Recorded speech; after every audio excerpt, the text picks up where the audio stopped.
There are moments when time stops, not because something beautiful happens, but because the pain arrives so fast the brain refuses to process it. Clara Brooks knew that feeling intimately. She had survived heartbreak that would have buried most people. She had crawled back from homelessness, from grief, from a loss so devastating it had no name. She had rebuilt herself from nothing. And now, 6 months pregnant, standing in the middle of a luxury mall with her husband's child growing inside her, she came face to face with the man who had destroyed her first life. And he smiled like he owned the world.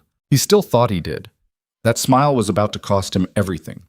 If this story already has your heart pounding, drop your city in the comments below and hit that like button so I can see exactly how far this story has traveled.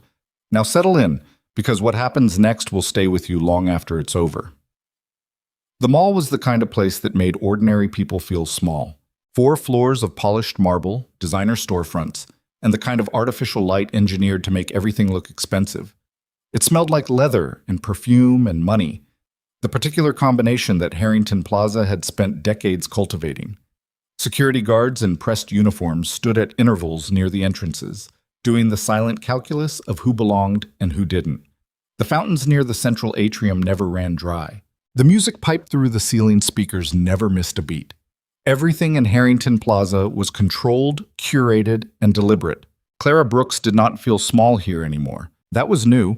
6 months ago, hell, even 3 months ago, she would have kept her eyes down in a place like this, moved quickly, apologized for taking up space she wasn't sure she deserved. That version of Clara was still inside her somewhere, still flinching at shadows, still waiting for the floor to drop out. But pregnancy had done something strange to her. It had given her a kind of gravity she'd never had before. She walked differently now, breathed differently. Her hand rested against the curve of her belly with an instinctiveness she hadn't chosen. It was just there, always there, like her body understood something her mind was still catching up to. She was alone today. That was rare, and she'd argued for it. Gishok had sent 2 men anyway, told them to stay back unless something happened. She'd spotted them within 30 seconds. One near the escalators, one by the south entrance pretending to look at his phone. She hadn't said anything. There was no point. You didn't argue Gishok Kang out of caution. You accepted the compromise and moved on. She was shopping for small things, baby things. A specific brand of cotton wrap that the woman at the prenatal center had recommended, and a lamp for the nursery corner she and Gishok had been slowly building in the east bedroom. Nothing dramatic. A Tuesday afternoon errand that was supposed to be quiet and forgettable.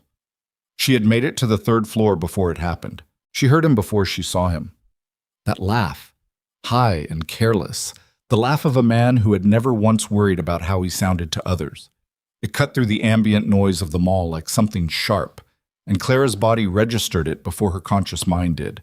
Her shoulders tightened, her jaw locked. Her right hand pressed harder against her stomach. Then she turned the corner near the baby boutique, and there he was. Juan Kang. He looked exactly the same, which somehow made it worse. Same perfectly tailored clothes. Same easy posture, the kind that only comes from a lifetime of being told you're important. He was laughing at something on his phone, flanked by 2 men who laughed whenever he laughed, which was the kind of company powerful, insecure men always kept. His hair was different, shorter on the sides, and he was wearing a watch that probably cost more than 3 months of rent in the apartment she'd once lived in. He hadn't aged. He hadn't suffered. He had simply continued. Clara stopped. She thought for one brief second about turning around, about walking the other way, finding a different route, letting this Tuesday stay quiet. Her body was already turning, already making the decision her brain was too slow to authorize. Then he looked up. The recognition crossed his face in stages. First the blank confusion of seeing someone familiar out of context. Then the slow sharpening as the memory clicked into place. And then, this was the part that hollowed her out, the smile. Not a nervous smile. Not the smile of a man who felt anything approaching shame. A wide, leisurely smile. The smile of someone who had filed their guilt away so deep it was no longer accessible. Clara. He said her name like it was a mildly interesting coincidence. Damn. She didn't respond. She was measuring the distance between them, the exits, the angle. She was calculating whether she could simply not engage, whether she had the right to do that, Whether the child in her belly gave her permission to just walk away from the man who had never once looked for her after his mother threw her out into a storm. She turned to leave. "Hey!" His voice sharpened. "I'm talking to you." She kept walking. She heard him follow. His footsteps too confident, too quick. The footsteps of a man who had never been told no and meant it. One of his companions said something low and warning that she couldn't make out. She was almost at the junction between storefronts when his hand caught her arm and he stepped around in front of her, putting himself in her path. This close, she could smell his cologne. She had once thought it was the most sophisticated smell in the world. Now it just made her sick. "Didn't hear me?" he said. "I heard you." Her voice came out flatter than she intended. "I chose not to stop." Something flickered across his face. Not quite hurt. Men like Juan didn't experience hurt exactly. More like irritation at the disruption of the expected order. He glanced down at her stomach, and she watched the calculation happen behind his eyes. "You're pregnant." He said it like an observation, like he was noting the weather. "Yes." "Whose?" The question landed like a slap. Clara held it for a moment, felt the familiar heat rise through her chest, and did what she had trained herself to do over the last 10 months. She breathed through it. In, out.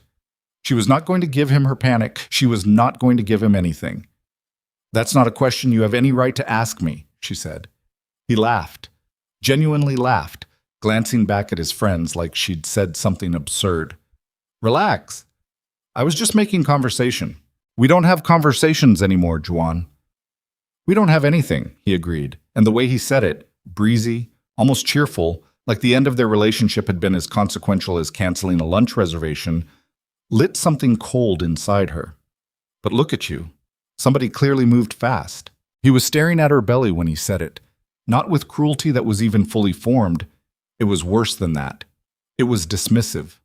Like her pregnancy, her body, the child inside her, were all slightly distasteful details he was being generous enough to acknowledge. "I need you to step out of my way," Clara said. "You always did that thing with your voice," he said. "That flat thing, like you're better than everyone." "Juan." "What?" "I'm being honest, you're doing it right now." He tilted his head, and for just a second she saw something real in his expression. Something that wasn't quite anger and wasn't quite pain. Just the long compressed resentment of a man who had wanted things to go differently and had never once asked himself why they hadn't. "You really just going to walk around like we don't have history?" "We have history," she said carefully. "We don't have a present. Move." He didn't move. Later, she would try to reconstruct what happened in the next 6 seconds, and she would never quite manage it in the right order. What she knew for certain, his voice got louder.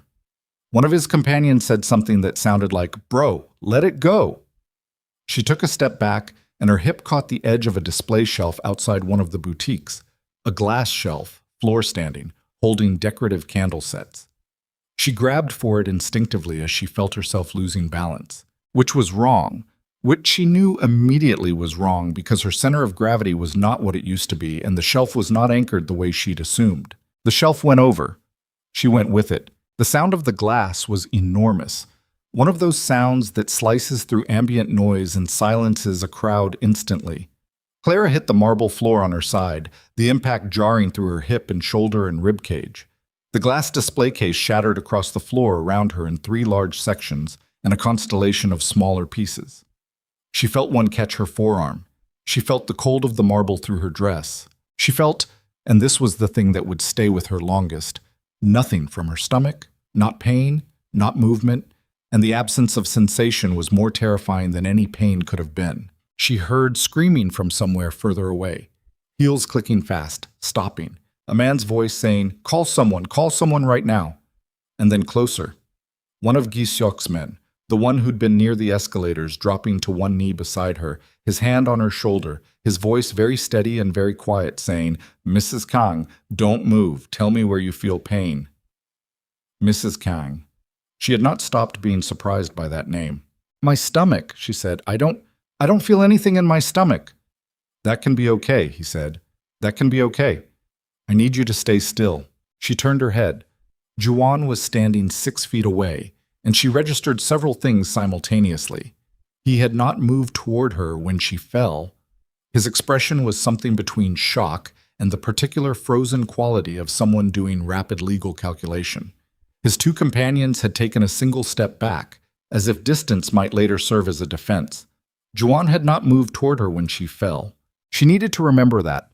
She was already storing it away in the part of her mind that had gotten very good over the last 10 months, at collecting evidence of who people actually were when the moment required something of them. The security guards arrived first, then what passed for mall medical response. 2 staff with a first aid kit and a radio. She heard one of them calling for an ambulance. Giseok's other man, the one from the south entrance, was suddenly also there, standing slightly behind Juan, not touching him, just present, a human perimeter. She watched Juan register that presence and saw him recalibrate. It was an accident, Juan said to no one specifically. She lost her balance. Clara looked at the ceiling. The artificial lights of Harrington Plaza were very bright. She could hear her own pulse in her ears, fast but steady. She ran the inventory of sensation the way the prenatal nurse had told her to. Pressure in her lower abdomen, yes, but not sharp. The baby's position hadn't felt wrong before the fall. She'd just been carrying normally. The weight settled low and forward the way it had been for weeks. She pressed her hand against her belly and waited. 3 seconds, 5, and then the movement, one hard kick just below her ribs. Indignant and forceful and absolutely, recognizably alive. She closed her eyes. The relief hit so fast and so hard that for a moment she couldn't speak. "She's moving," she managed. Her voice cracked on it, just slightly. "The baby's moving." The man kneeling beside her let out a slow breath. "Good. That's good, Mrs. Kang. The ambulance is 3 minutes out. You're going to stay exactly where you are." She heard Juan's voice again, still directed at the growing crowd of onlookers, that same reasonable, detached tone. She slipped. I was just talking to her, and she slipped. She thought about the way he'd stepped into her path, the way his hand had been on her arm, the way she'd moved backwards specifically because of where he'd positioned himself. She thought about the mall's camera systems, 4 floors of them, positioned at every junction and storefront entrance, recording everything with the steady indifference of machines. She thought about one phone number. She didn't deliberate over it. She didn't weigh consequences or consider timing. She reached into her bag, which had landed beside her, and, by some grace of physics, hadn't spilled, and she pulled out her phone and she called her husband. It rang once. "Clara." His voice came through with that particular texture it always had when he picked up her calls. Not warm, exactly, but sharpened. Alert. Like whatever else he'd been thinking about had been instantly, cleanly set aside.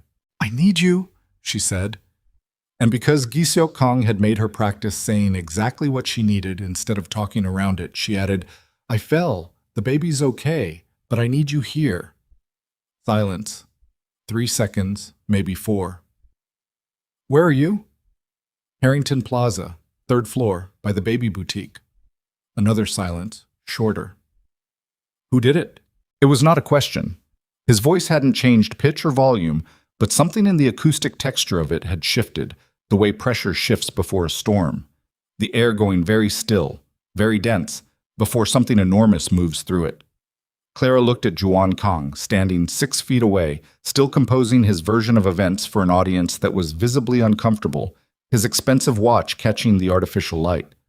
"Someone you're going to want to meet," she said. She heard Giseok exhale once. "Don't let him leave," he said. Then the line went quiet. Not disconnected, just quiet. The way a man goes quiet when he has stopped talking because there is nothing left to say and everything left to do. On the floor of Harrington Plaza, surrounded by shattered glass and the careful chaos of people who didn't know what to do with a situation that had outgrown their training, Clara Brooks pressed her hand flat against her belly and felt her daughter kick again, twice this time, slower, almost rhythmic, like she was settling in. "I know," Clara whispered, to her and only her. "He's coming." 31 minutes later, she would hear the elevator doors open on the 3rd floor of Harrington Plaza, and every conversation in the atrium below would stop. Every security guard would go rigid. The security footage would later show the exact moment Giseok Kang stepped off that elevator. Not because of what he did, but because of how every person in the frame reacted to the mere fact of his presence. Some debts collected themselves. Others required the creditor to arrive in person. Giseok Kang had always preferred the personal approach. The elevator doors opened and the noise died. Not gradually. Not the way sound fades when something interesting happens and people slow their conversations to listen. It died the way a power line dies. Instant, complete, like something had been cut at the source.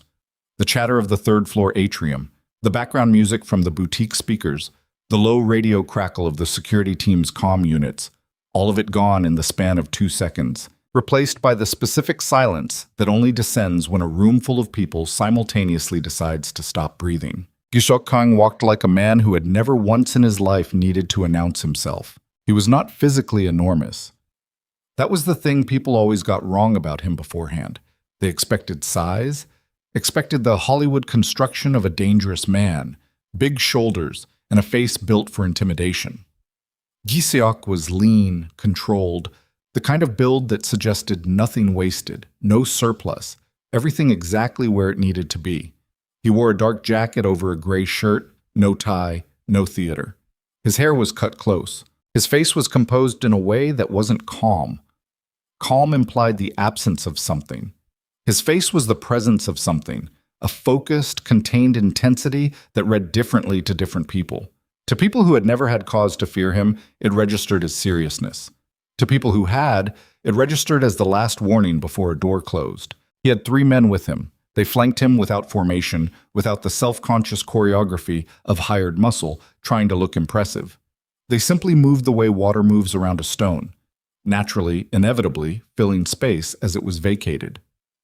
The 2 security guards who had been attempting to manage the situation near the shattered display case took one look at the elevator, exchanged a glance that required no words, and took 3 collective steps backward. Gisuk crossed the atrium floor and his eyes found Clara before anything else.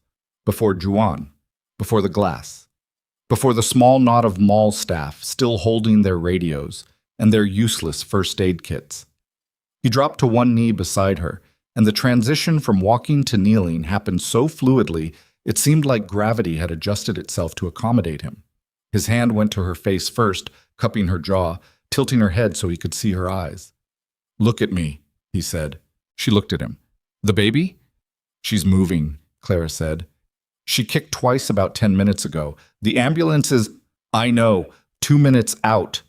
His eyes moved across her body with the efficiency of a man running a systems check. The cut on her forearm, the way she was holding her left shoulder, the angle of her hips on the marble floor. "Where does it hurt?" "Hip, shoulder. I'm okay." "I didn't ask if you were okay. I asked where it hurts." "Left hip, left shoulder." She paused.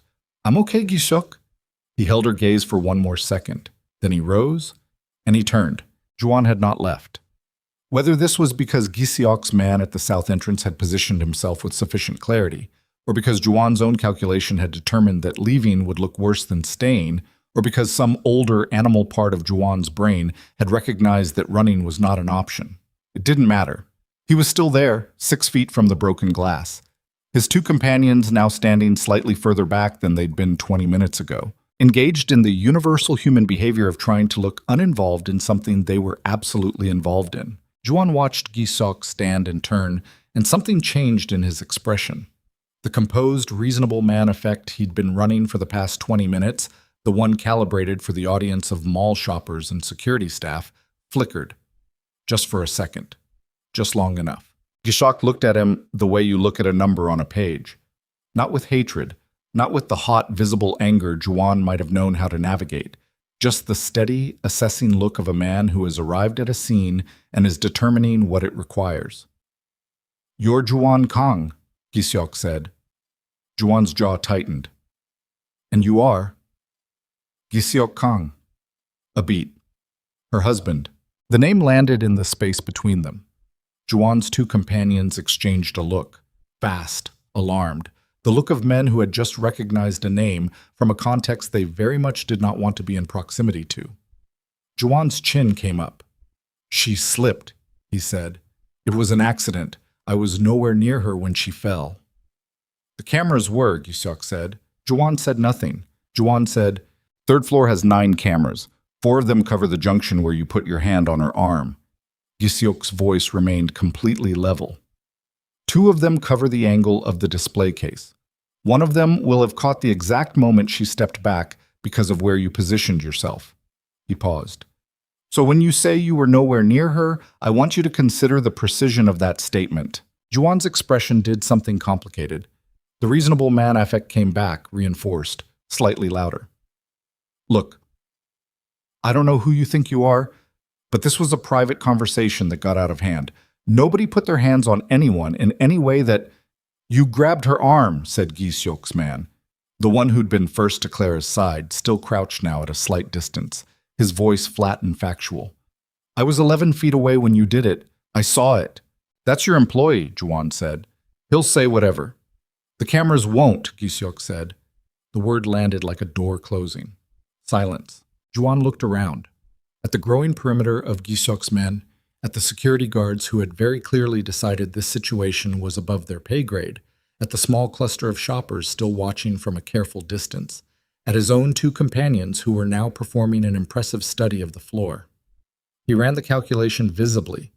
Clara could see him doing it from where she lay, could see the exact moment he landed on the version of events he'd decided to commit to. I want her to get medical attention, he said, with the manner of a man making a generous concession. Obviously, whatever she needs, but I'm not going to stand here and be accused of... Sit down, Gi-seok said. Juwan blinked. Excuse me? I didn't ask you to speak. I told you to sit down. Gi-seok's voice hadn't changed volume or tone, not by a measurable degree, but something in the acoustic quality of it shifted. It was the voice of a man who did not give instructions twice and was extending a single finite courtesy by giving them once. The ambulance will be here in 90 seconds. You will wait. You will not speak. And when the paramedics have confirmed that my wife and my daughter are not injured, you and I are going to have a conversation. I don't have to... Juwan. One of Juwan's companions said his name very quietly. Juwan looked at him. The companion gave an almost imperceptible shake of his head. Juwan sat down on a bench near the storefront wall.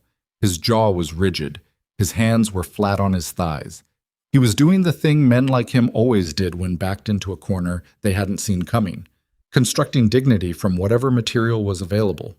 The ambulance paramedics arrived 94 seconds later. They worked quickly and professionally, and Gi-seok did not move from Clara's eye line the entire time, standing at a precise angle that gave the paramedics room to work while maintaining a direct sightline to Juwan. Clara watched him. Watching Juwan and felt the strange double reality of the moment. The paramedic asking her to rate her pain on a scale, pressing careful fingers along her rib cage, the fetal heart monitor producing its fast, reliable rhythm, and simultaneously Gi-seok standing 6 feet away like a load-bearing wall, like something immovable, that the entire architecture of the situation was arranged around. Baby's heart rate is strong, the lead paramedic said.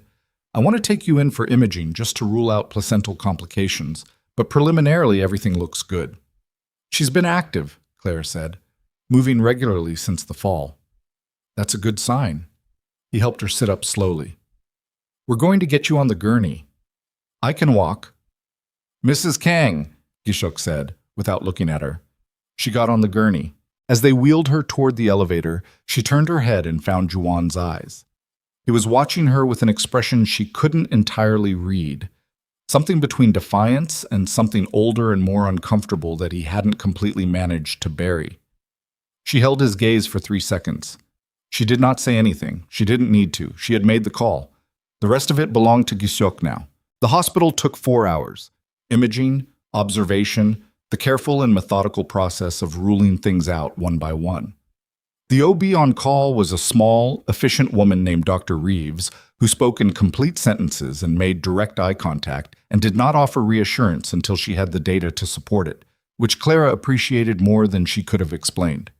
Gi-seok sat in the corner of the observation room with his phone and did not pace, did not make unnecessary noise, did not perform the theater of anxious husbandhood. He was simply present. That particular quality of his presence that she had come to understand was not passivity, but something closer to its opposite. A man conserving energy for what came next. Everything looks intact, Dr. Reeves said, reviewing the imaging on the wall-mounted screen. No placental abruption, no evidence of fetal distress. The baby's positioning is good, and her heart rate has been consistently normal throughout monitoring. You have a bruised hip and a hairline contusion on your left shoulder that's going to ache for about a week. She looked at Clara directly. You and your daughter are both going to be fine. Clara exhaled. The sound of it surprised her, longer and rougher than she'd intended, like something she'd been holding since the marble floor had come up to meet her had finally been given permission to leave. "Thank you," she said. Dr. Reeves nodded, made a note, and left them alone.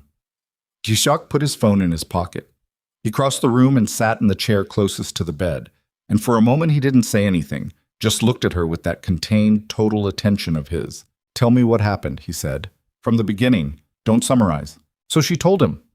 All of it, in the order it occurred, without softening the parts that made her look foolish. The moment she'd almost walked away and then hadn't, the way his hand had been on her arm. The reach for the shelf that had been instinct, and the wrong instinct. The floor coming up fast. She told him about the 6 seconds between the shelf going over and her hitting the ground. She told him about the silence in her belly and what it had felt like. She told him about the kick. He listened without interrupting. His face did not perform emotion. It never did. But she had learned over months to read the small tells. The way his jaw shifted when something landed badly. The stillness that came over his hands when he was processing something he needed time with. When she finished, he was quiet for a moment. "You called me the right time," he said. "I know. I'm not criticizing." He looked at his hands briefly, then back at her. 10 months ago, you wouldn't have called at all. She knew that was true. 10 months ago, she had been a woman who had gotten very good at handling things alone because the alternative, trusting someone else with the weight of it, had ended with her standing in a storm without shoes, watching the Kang family's door close in her face. Trusting people was a skill she'd had to relearn from the ground up, and she was still learning it, still sometimes surprised by the moments when it didn't hurt. "What did you do with him?" she asked. "After the paramedics. Talked to him." "And?" Gisuk considered the word like he was choosing the right tool for a precise job. "He has a story. He's committed to it. He thinks the cameras are a bluff and that his family's legal team will make it go away regardless." He paused. "He also said something else." She waited. "He said you were never carrying his child." Gisok's voice remained level. "He said that when you were together you lied to him. That the pregnancy, the first one, wasn't his." The air in the room shifted. Clara felt it move through her like cold water, the specific quality of a lie so brazen it almost demands a second of pure silence before the brain can categorize it. She had expected many things from Juan. She had stored many of his choices in the careful archive she'd built over the last 10 months. But this particular revision of history, this particular erasure, "He said that," she said. Her voice was very flat. "He said it in front of 2 of my men and 4 security guards." Gishok's eyes had not moved from her face. "I want to know if you want me to tell you what I did after that, or if you want a moment first." "Tell me." I told him I knew exactly whose child it was. I told him I had the medical records from Mercy General dated 14 months ago, the prenatal documentation, the records from the night she was lost.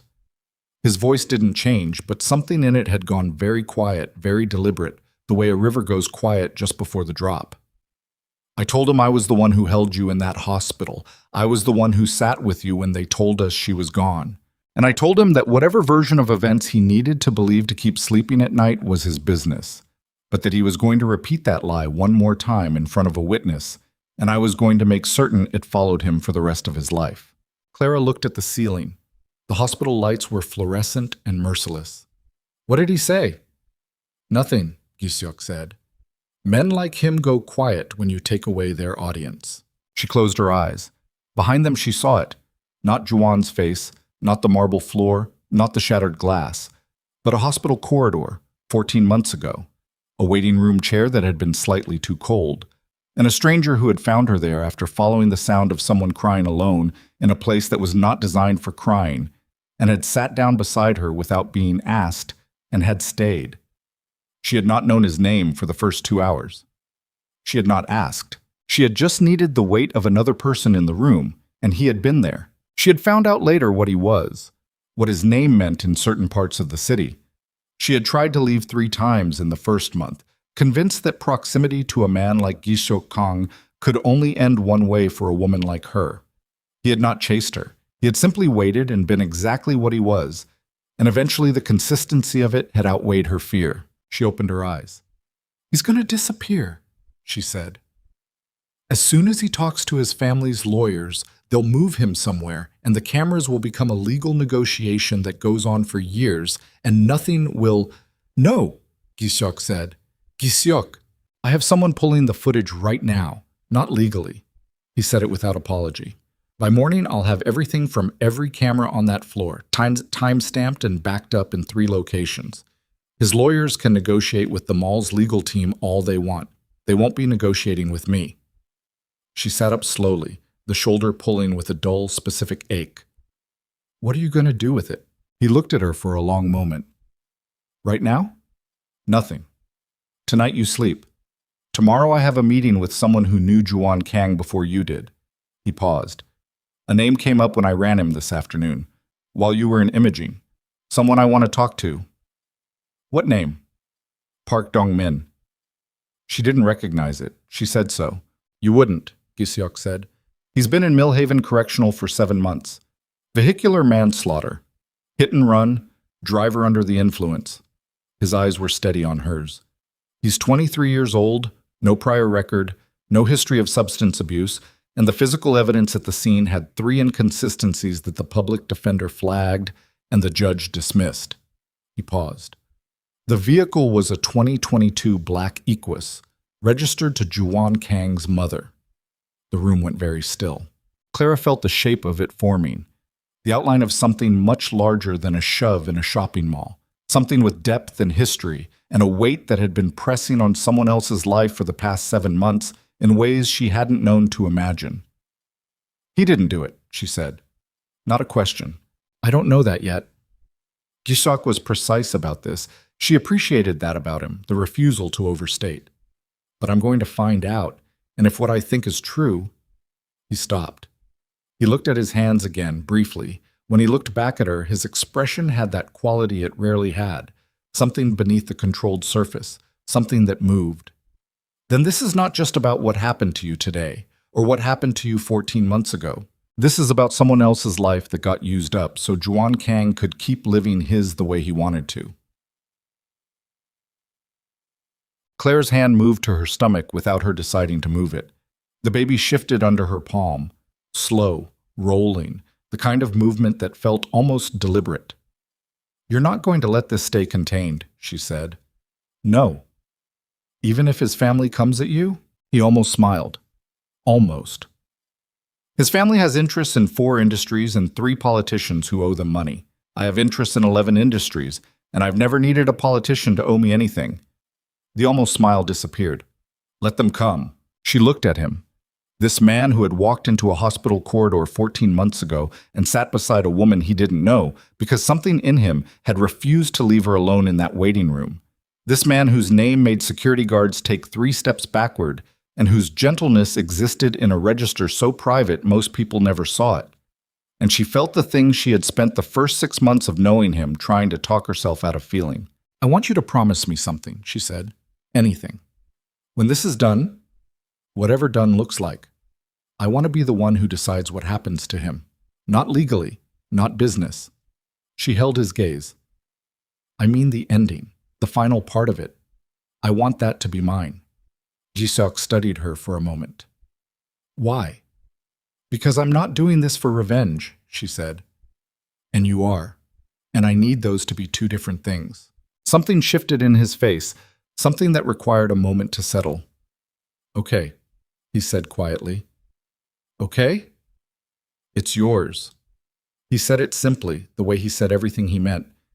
Whatever the ending is, it's yours. She nodded. She lay back against the pillow, the shoulder aching, the baby still moving in slow, unhurried circles beneath her hand. She did not know yet what she would do with that ending when it arrived. She did not know that in 11 days, Gisyok's investigator would place a file on his desk that would change the shape of everything. Not just for Juan Kang, not just for Clara, but for a 23-year-old man sitting in a cell in Millhaven Correctional who had spent 7 months watching the world continue without him, who had stopped expecting anyone to come. She did not know that the file would contain something Juan's family had paid a great deal of money to make disappear, and that money, it turned out, could make many things disappear. But it could not make a dashcam recording disappear if the right person knew which impound yard to check and which clerk to ask and which morning to show up before the shift changed. She did not know any of that yet. What she knew was that her daughter was alive and moving, that the man sitting beside her had said okay like it was the easiest word in the world, and that somewhere across the city, in a conversation she was not part of, Juan Kang was on the phone with his mother's lawyers, telling his version of the afternoon, not yet understanding that the version of events he'd been living inside for 7 months was about to be opened from the outside. She closed her eyes. The baby kicked once more, sharp, decisive, right beneath her ribs. And 11 days later, when Gi Seok set that file on the table between them, and she saw the name Park Dong-min at the top of a police report, and beneath it, 3 photographs that should not have existed, she would understand that what had begun as one man's arrogance in a shopping mall had pulled on a thread connected to something much darker, and that there was no version of the future where she could know what she now knew and do nothing. The file was not a thin file. That was the first thing Clara registered when Gi Seok set it on the kitchen table 11 days after Harrington Plaza. The weight of it, the thickness, the specific density of paper that meant someone had worked very hard and very thoroughly, and what they had found had not been simple. She was sitting across from him in the kitchen of the house she had come to think of as home, which still surprised her sometimes. The ease of that word in relation to this place, these walls.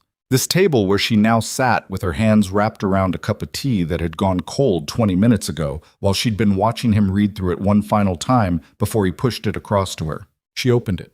The photographs were on top, which she understood later was deliberate. Gi Seok's investigator, a man named Tai Jun, who communicated primarily in documents and never in unnecessary words, had organized the files so that the evidence built in the right order. You saw the photographs first. You saw what had been done. Then you read backward into the machinery of how it had been hidden. 3 photographs, all from a dash cam. The timestamp in the lower right corner read 11:47 p.m. 8 months ago, a Tuesday night in February on the stretch of Caldwell Avenue where the streetlights had a well-documented gap due to a city maintenance backlog that the local news had covered twice without resolution. The photographs were stills extracted from video, slightly grainy, the way dashcam footage always was in low light, but clear enough. Clear enough to see the black Equus. Clear enough to see the point of impact. Clear enough to see the driver's side window and the profile of the person behind it in the seconds before the car accelerated away. Clara looked at the 3rd photograph for a long time. Then she set it face down on the table. "The video," she said. "Exists," Gi Seok said. "Tae Jun has the original. The dashcam belonged to a delivery driver who was parked 60 meters down the block. He reported it to police the next morning. They took his information, told him they'd be in touch, and never contacted him again." He paused. The report was filed by a detective named Harlan Price, who retired 4 months later on a pension that was significantly larger than it should have been. She let that sit. "Dong-min," she said, "was arrested 9 days after the accident. The car he drove, a 2019 Civic, registered in his name, was found 2 blocks from the scene." Gi Seok's voice had the flat, methodical quality it took on when he was reciting facts he had already processed his emotional response to and set aside. It had fresh damage consistent with an impact.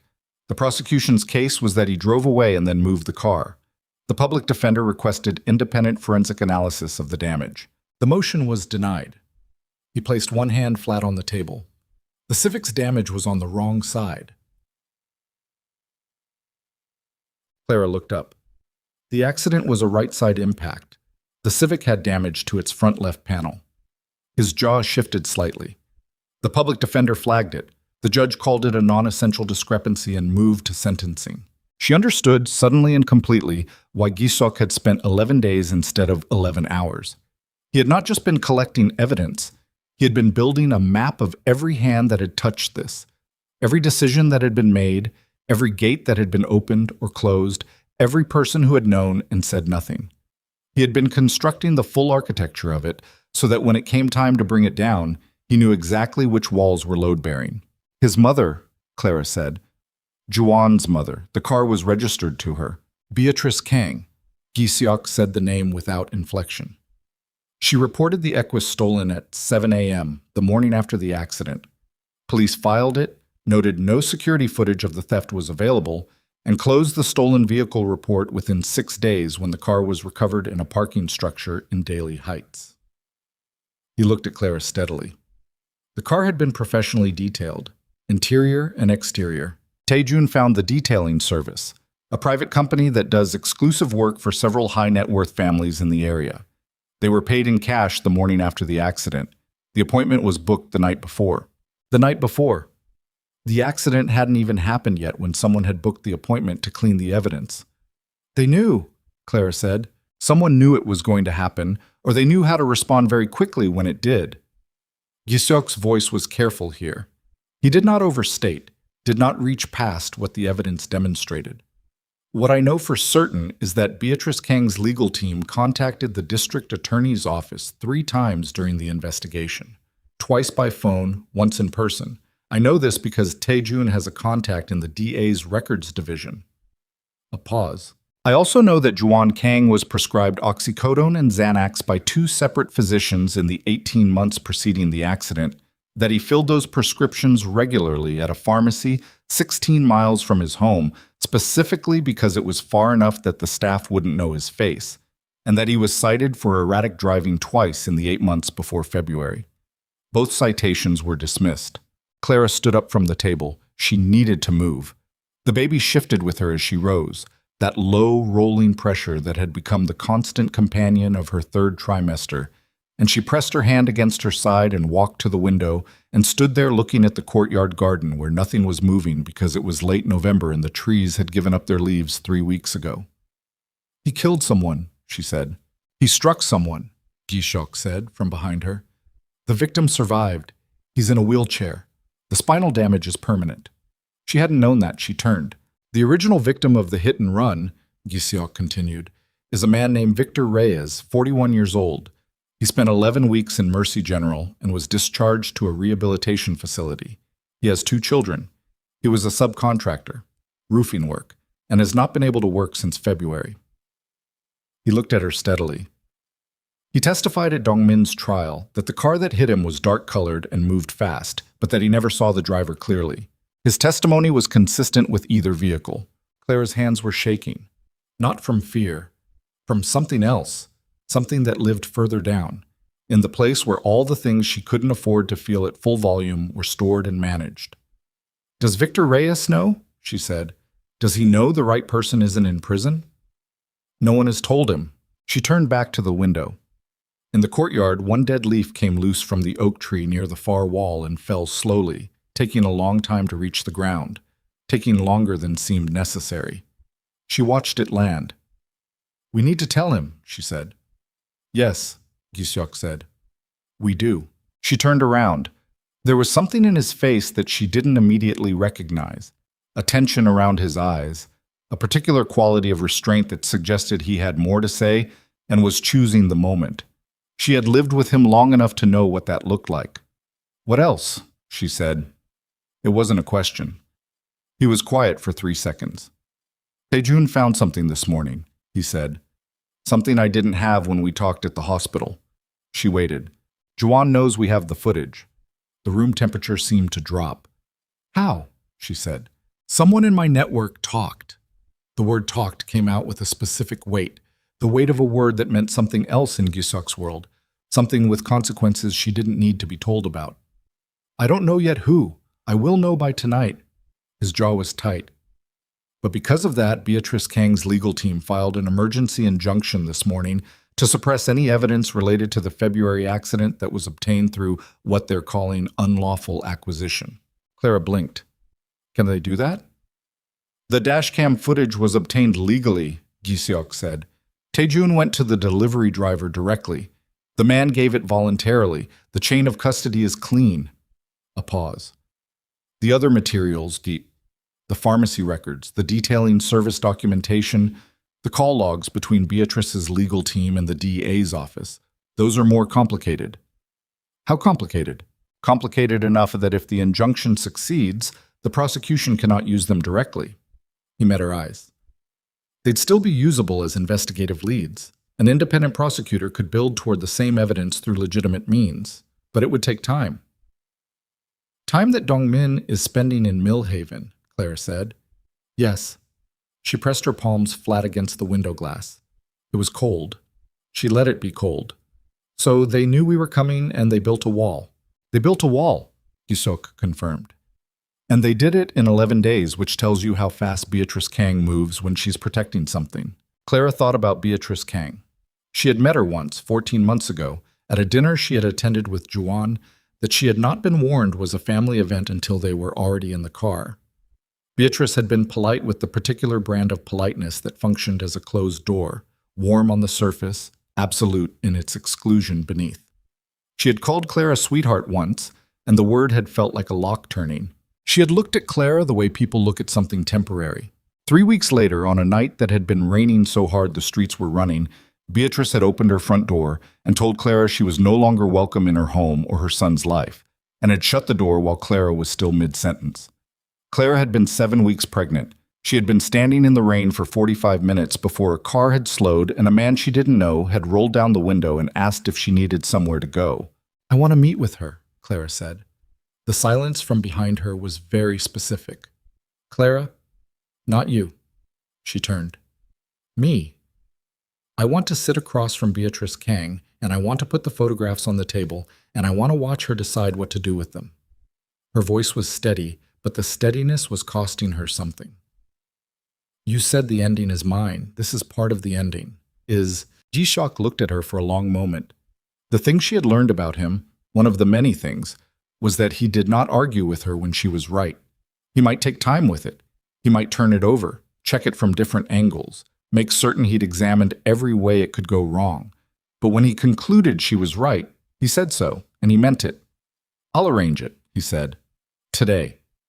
Tomorrow morning. Tonight I need to know who talked. She accepted that. Tomorrow morning, she agreed. What happened that night she learned in pieces. Not because Giseok was hiding it from her, but because the information arrived in pieces. Through phone calls he took in the other room and the quiet conversations between him and his men that she was not excluded from but did not always follow. The rapid shorthand of people who had worked together long enough to communicate mostly in pauses and inflection. The person who had talked was not, as she had half expected, some stranger at the edge of the network. It was a man named Jin Ho, who had worked alongside Tae-jun for 4 years, who had been present in 3 of the meetings where the investigation was discussed, and who had been receiving payments from a shell company connected to Beatrice Kang's corporate holding structure for the past 6 weeks, meaning he had been compromised before Harrington Plaza, before Gi-seok had made his first move, which meant that when Gi-seok had begun investigating, Beatrice had already been watching. She had been watching them first. Clara sat with that information at the kitchen table at 11 p.m., the file still spread in front of her, and felt the specific vertigo of realizing the terrain had been different from what she'd thought for longer than she'd known. She had believed, up until this moment, that Juan's family was reacting, that they were scrambling in response to moves Gi-seok had made. But scrambling did not get you an emergency injunction in 11 days from a legal team sophisticated enough to anticipate the evidentiary issues before they were raised. Scrambling did not get you a planted contact inside your opponent's investigative team. Beatrice Kang had not been reacting. She had been playing. Clara opened the file to the beginning and read it through again, this time looking not at what the evidence showed, but at where the gaps were, where information was absent that should have been present. What a woman who was watching and waiting and very good at constructing walls might have seen in this file and understood before Clara had. At 12:40 a.m. she found it. She sat very still for 90 seconds. Then she called Gi-seok into the kitchen. He came immediately, still dressed, which told her he hadn't slept either. She pointed to a page near the back of the file, the documentation of the 2 dismissed driving citations, both from the same precinct, both processed by the same officer. Tae-jun pulled the original citation reports, she said, both of them. Yes. He pulled them from the precinct records database. She looked up at him. Not from the DA's office. From the precinct. Ji-seok's eyes sharpened. The injunction covers evidence related to the DA's investigation, she said. It covers anything obtained through what Beatrice's legal team is calling unlawful acquisition from official case files.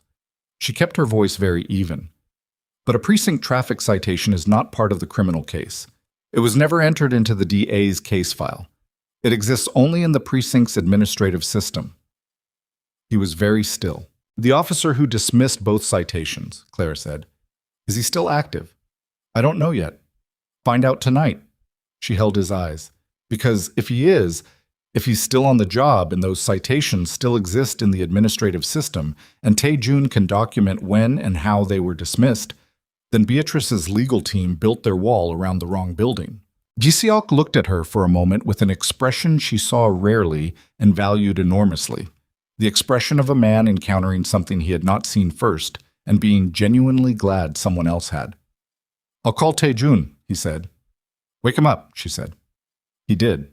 At 6 a.m., Tae-jun confirmed that the officer, a man named Beaumont, still active, 6 months from retirement, had dismissed both citations on the same day, despite the citations being from different dates, which was an administrative impossibility unless they had been processed together outside normal workflow. He also confirmed that the administrative system had a log of the dismissal that predated the cleaning of the entry by approximately 8 hours, and that the earlier log still existed because the system's backup protocol operated on a 24-hour cycle that no one had thought to check. In other words, someone had tried to erase it. They had simply been 9 hours too slow. At 8:30 a.m., Clara dressed carefully. She wore the charcoal dress she had bought 3 weeks ago. Structured, clean-lined, room for the pregnancy without performing it. She wore her hair back. She did not wear jewelry. She looked, she thought, exactly like what she was. A woman who had come to settle something that was long overdue. Ji-seok drove her himself. They did not speak much in the car.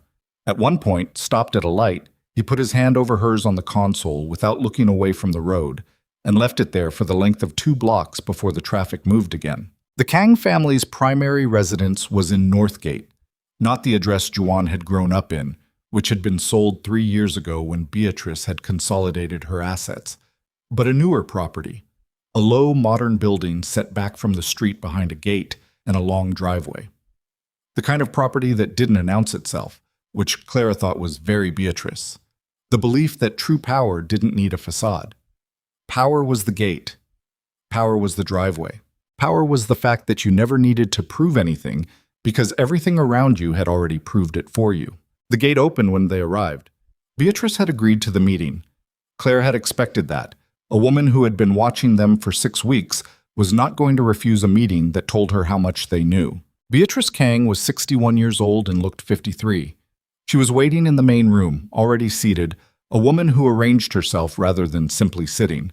Back straight, hands folded, an expression of composed attentiveness that functioned as the most sophisticated form of aggression Clara had ever witnessed. She looked at Clara the way she had looked at her 14 months ago. The same assessment, the same closed-door politeness. Clara, she said, like sweetheart would have been excessive today. Mrs. Kang, Clara said, and sat down across from her without being invited to. Ji-seok remained standing near the door. Clara opened the folder she'd brought. A condensed version of Tae-jun's file, the dashcam photographs, the Beaumont documentation, the call logs, and slid it across the glass coffee table without speaking. Beatrice looked at it. She did not touch it. Her expression did not change. You've been busy, she said. Someone had to be, Clara said. Your son certainly wasn't. A pause. Something moved behind Beatrice's eyes. Not regret, not fear. Something more complex. Something that Clara recognized after a moment as the expression of a woman who had made a decision a long time ago and had been maintaining it daily ever since.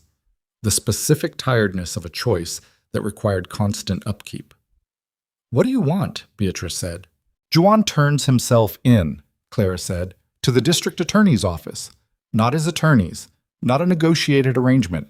He walks in, and he tells them what happened on Caldwell Avenue on February 9th, and he tells them about Park Dong-min, and he signs whatever they need him to sign. She held Beatrice's gaze. You cooperate with the investigation into the cover-up, fully, including Officer Beaumont and anyone in the DA's office who received contact from your legal team during the Dong-min investigation. Beatrice's expression did not change. And if I decline, then everything in that folder goes to every investigative journalist in the city by noon, Clara said, and I mean every piece of it. The dash cam, the pharmacy records, the detailing service, the call logs, the Beaumont documentation. All of it, in a format organized well enough that anyone who receives it will understand exactly what they're looking at within 20 minutes. She paused. And then we'll see how the injunction holds up when the story is already on 6 front pages. Beatrice was quiet for a long time. Clara let the quiet be what it was.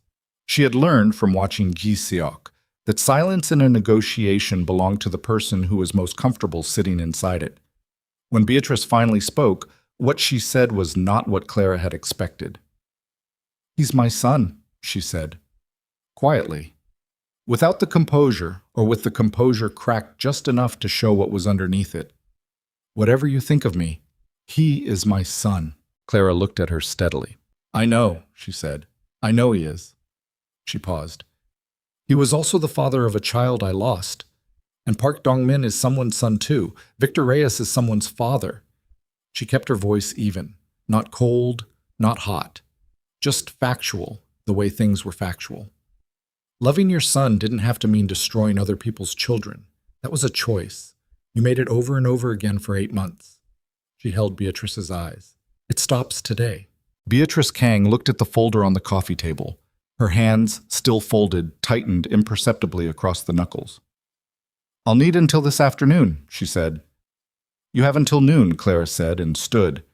She was 3 steps from the door when Beatrice spoke again, and what she said stopped Clara in a way she hadn't anticipated, a way that found the place in her chest that she kept very carefully guarded and pressed against it without warning. "He told me," Beatrice said, "that the child you lost wasn't his." Clara did not turn around immediately. She took 2 full seconds. Then she turned and she looked at Beatrice Kang, and she said very quietly, "I know he did. He told my husband the same thing in a shopping mall in front of 4 witnesses." She held the woman's gaze without flinching. "You raised a man who looks at a child he created and calls her a lie when it's convenient for him. Whatever happens to him now, you should understand that you are part of why." The room was very silent. Clara turned and walked to the door, and Gisuk held it for her, and they walked down the long driveway toward the gate without hurrying, and she did not allow herself to feel the full weight of what she'd just said until the gate had closed behind them, and she was in the passenger seat with the door shut and the privacy of the car around her. Then she pressed both hands against her stomach and felt her daughter move. One long, slow roll, like a wave. And she let out a breath that had been waiting to leave since Beatrice had said he told me, and she sat with the pain of it for exactly 60 seconds, which was as long as she allowed herself. And then she straightened and looked at Gisuk and said, "Drive." He drove. At 11:53 a.m., Beatrice Kang's personal attorney called the district attorney's office and requested an urgent meeting. At 12:01, Gi Seok's phone showed a news alert.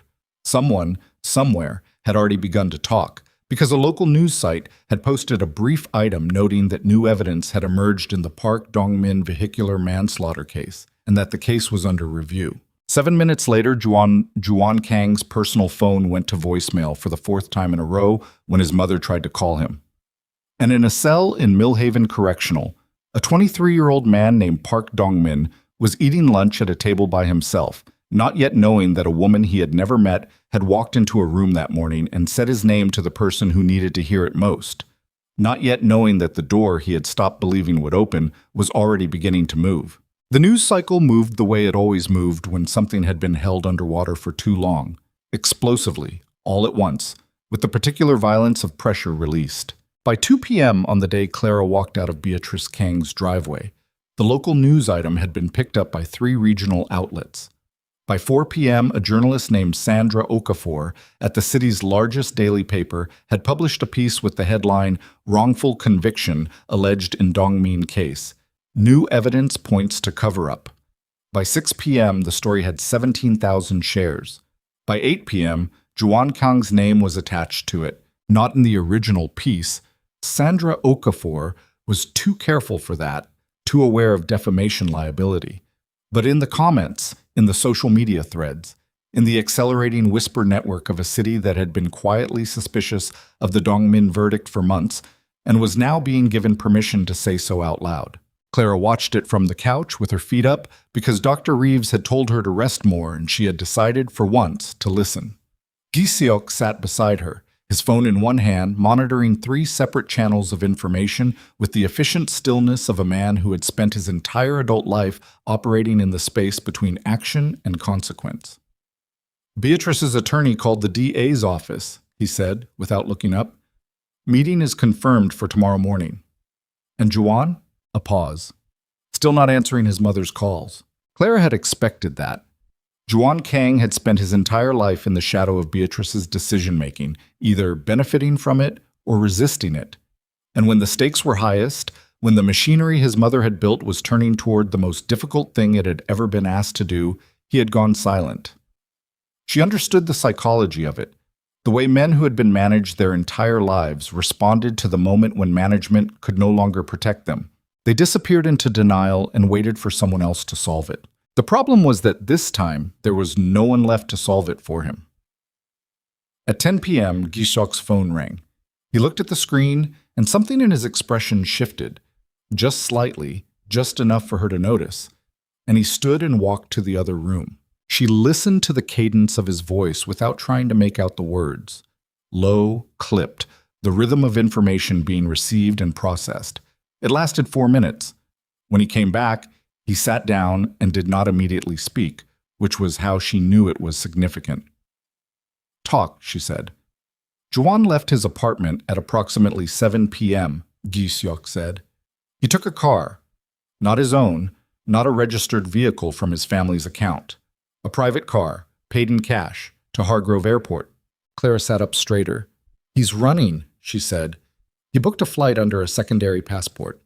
Giseok's voice was entirely level. His mother's family has South Korean citizenship. He has dual documentation. The flight is at 6 a.m. tomorrow, connecting through Vancouver, final destination Seoul. The room was quiet for a moment except for the television, which Clara reached over and muted. He cannot board that plane, she said. No, Giseok agreed. He cannot. She looked at him. What does that require? He was quiet for 3 seconds. The particular 3 seconds of a man considering not whether to do something, but how much of the process to share.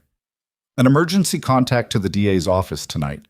A request to place a hold on his travel documents pending the active investigation. He paused. Which requires the DA's office to formally open the investigation before 6 a.m. Can Beatrice's attorney make that happen? Beatrice's attorney is negotiating, not accelerating. She's moving at the speed of managed disclosure. She does not yet know her son is at an airport. Another pause. Or she does know and is letting him run to preserve the negotiation. Clara thought about Beatrice's face in that room this morning.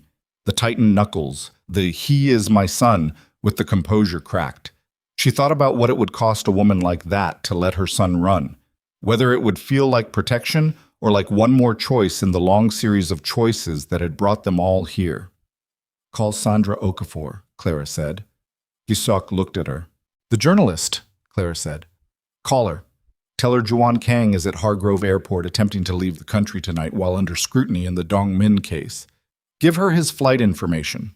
She held Giseok's eyes steadily. A journalist with that information will have it published within 40 minutes. The DA's office monitors the paper's breaking news feed. They will make the call to the travel authority before Okafor's piece finishes loading. Giseok was quiet for a moment. That's not careful, he said. No, Clara agreed. It's not. But careful is what Beatrice is counting on from us. Careful takes until tomorrow morning. Juan's flight is at 6 a.m. He held her gaze for 2 full seconds. Then he picked up his phone. Sandra Okafor published the piece at 10:47 p.m. The headline read, Sources, Key Figure in Dongmin Cover-Up, Attempts to Flee Country Amid Investigation. The DA's night duty supervisor called Hargrove Airport security liaison at 11:04 p.m. Juan Kang was located in the Meridian Lounge on the international departures level at 11:22 p.m., his boarding pass already printed, his carry-on bag containing what a later inventory would describe as $60,000 in mixed currency, and 3 changes of clothes. Clara was asleep when her phone buzzed with the confirmation. She read the message, set the phone face down on the nightstand, and lay in the dark with one hand on her stomach for a long time before sleep came back for her. In the morning, everything moved fast. The DA's office opened a formal investigation into the Dongmin case at 8 a.m. By 9, they had issued a material witness hold on Juan Kang, which meant he could not leave the jurisdiction. By 9:30, Beatrice Kang's attorney arrived at the DA's office for the previously scheduled meeting and spent 3 hours behind closed doors with 2 assistant district attorneys and a senior investigator. What was said in that room, Clara did not learn all of immediately. It came out later, in pieces the way institutional decisions always emerged. But what she knew by 1 p.m. was that Beatrice had made her choice, the real choice, the one that had been coming since Clara had sat across from her and said, "You are part of why." She had chosen the business, not consciously perhaps, not with the cold clarity that the phrase implied. But when the attorney emerged from that room and the framework of the agreement was summarized, what it amounted to was this: Beatrice Kang would cooperate fully with the investigation, provide documentation, testify if required, and in exchange receive consideration on any charges related to the cover-up that might otherwise apply to her. Juan would be referred for prosecution without the protection of his family's legal team. He would face the DA's office without the wall. She had chosen the business over her son, which was, Clara reflected, exactly what Juan had done to her. Chosen the convenience of erasure over the weight of accountability. The family had a pattern. It had simply never been turned inward before. The arraignment happened 48 hours later. Clara did not attend. She had considered it and then decided she did not need to be in that room, did not need to see Juan Kang's face at the moment the charges were read, did not need to be present for his humiliation the way he had been present for hers on the floor of Harrington Plaza. She was not interested in symmetry. She was interested in what came after. What came after was a Thursday morning, gray and cold, outside the gates of Millhaven Correctional Facility. She had asked to be the one who told him. Giseok had arranged it. He arranged things with a completeness that still sometimes disarmed her, the way he understood that certain moments required not just the action, but the exact conditions surrounding it. He had spoken to Dongmin's public defender, who had been contacted by the DA's office and was now operating with the energy of a man who had been right all along and was experiencing the particular vindication of the professionally doubted. The paperwork for Dongmin's emergency release pending case review had been processed in 36 hours, which was fast, faster than the system normally moved. And the speed of it told Clara that the DA's office understood what was at stake in terms of public trust and was motivated accordingly. She was standing outside the gate at 8:50 a.m. with Gi Seok beside her when the doors opened. Park Dongmin was not what she had pictured, and she realized standing there that she had been building a mental image for weeks without noticing she was doing it, that the name in the file had accumulated a face she'd constructed from absence, and the man walking through that gate was not the image but a real person, specific and particular, with a specific way of moving that was slightly tentative, slightly recalibrated, the way people moved when they had spent months in an environment where every movement was monitored, and the freedom to move without consequence had become abstract. He was young. She knew he was 23, had known it for weeks, but seeing it was different from knowing it. The particular youth of a face that had aged without wanting to, that carried 7 months of wrongful imprisonment in the set of the jaw and the eyes that were very careful about where they landed. He stopped when he saw them. His public defender had told him someone would be there. He had not been told who. He looked at Clara, at her stomach, at Giseok, back at Clara. "You're the ones," he said. His voice was rough, underused. "Yes," Clara said. He stood very still for a moment. His hands were at his sides, slightly open, the posture of a person who had not yet located the shape of this moment or how to inhabit it. She watched his jaw move like he was working toward something and couldn't find it. "My mother," he said. "Does she—" "She knows you're out," Claire said. "She's waiting. We'll drive you." He blinked. Something crossed his face that he didn't manage to control. Not quite tears, but the muscular precursor to them, the face making its involuntary preparations, the body deciding before the mind gave permission. He turned his head away and looked at the parking lot and breathed through his nose twice, deliberately, and then he looked back at her. "Why?" he said. "You don't know me." Clara considered the question. She had thought about how to answer it on the drive over, while Giseok had been quiet beside her and the city had passed outside the window in its gray November efficiency. She had thought about what was true versus what was complete, and whether this moment required completeness or just the essential thing. Because someone should have done this 7 months ago, she said. And they didn't. And I found out too late to fix that part. But I could fix this part. He looked at her for a long moment. Then he nodded, once. The nod of someone filing something carefully away. He walked to the car. They drove him to his mother's apartment on the east side of the city.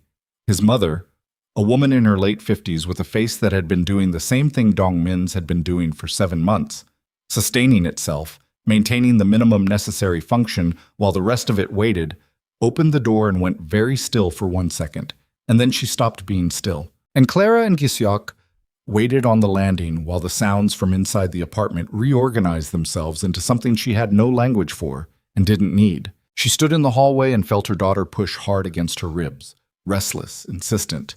And she put her hand there and felt the pushing and thought about how in 3 weeks or 4 weeks or whenever this daughter decided it was time, she would come into a world that had Park Dong-min in it, walking free, and Victor Reyes receiving the phone call that morning from the DA's victim advocate, who would explain that new evidence had emerged and that the case was being reopened, and that the man who had hit him was not the man who had been convicted.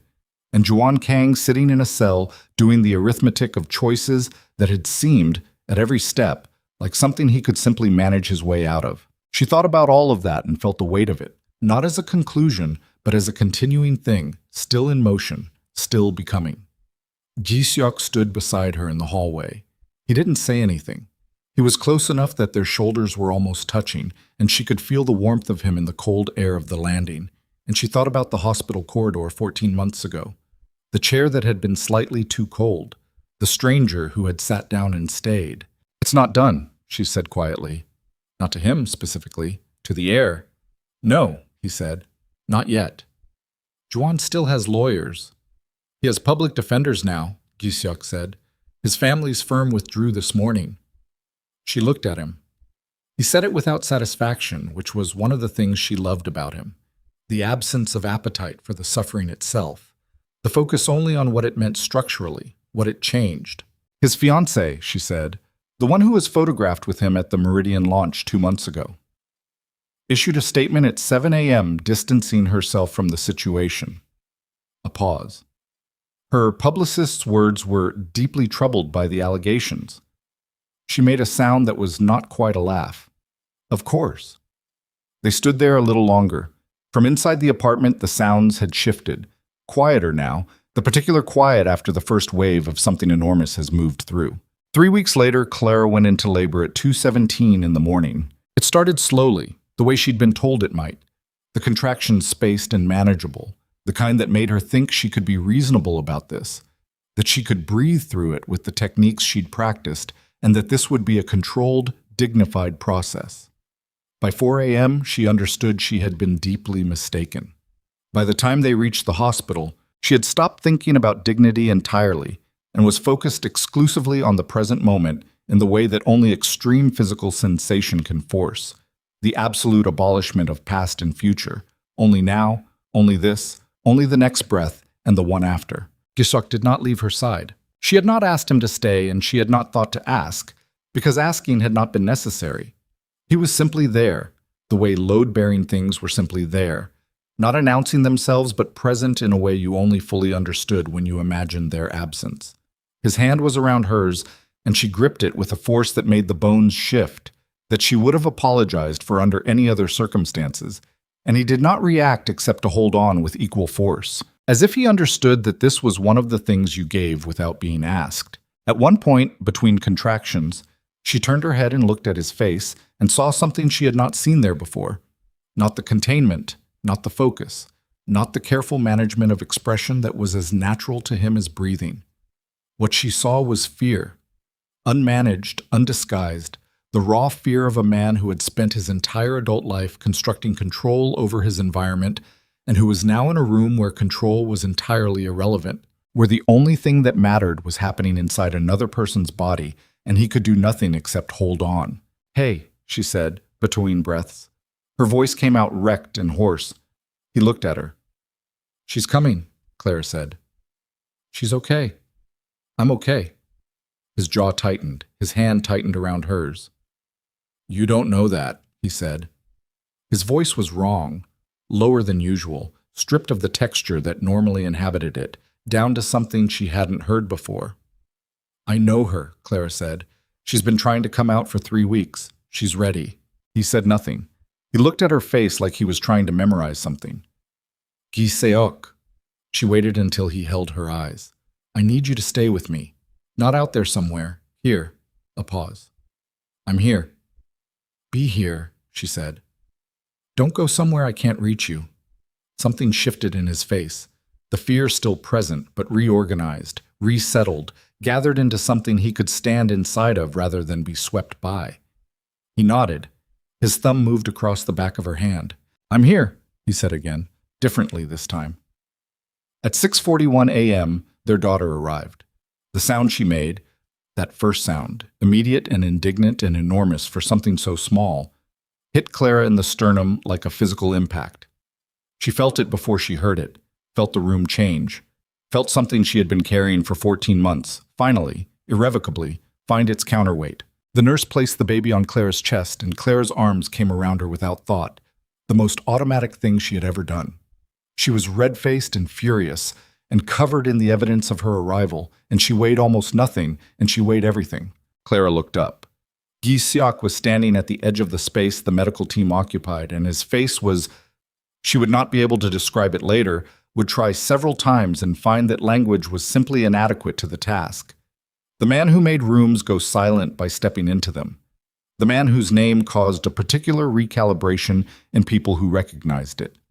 That man was standing at the edge of her hospital bed with his face entirely open, entirely unmaintained, every layer of control that he wore as naturally as skin simply gone, and what was underneath was not frightening or hard or powerful. What was underneath was just a person, afraid and grateful and present in a way he had never in his life had permission to be.